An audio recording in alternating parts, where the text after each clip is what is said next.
we'll guide you through how to integrate Asana and Jira seamlessly. If you find this helpful, consider subscribing and liking the video.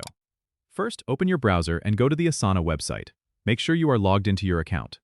Next, head over to the top right corner and click on your profile icon. Then choose Admin Console from the drop-down menu. This will bring you to a new page. On the left-hand side, you'll see a menu. Find and click on Apps.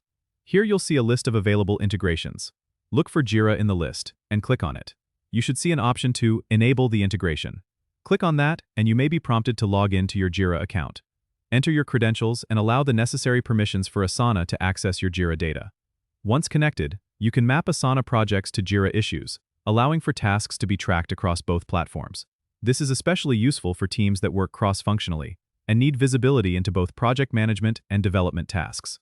You can also set up automated workflows between Asana and Jira, which can save you a lot of time and reduce manual data entry. If you encounter any issues, make sure both your Asana and Jira accounts have the necessary permissions and that your browser is not blocking any scripts. This integration helps in maintaining a seamless workflow between your project management and development teams. Don't forget to subscribe and comment if this helped you out.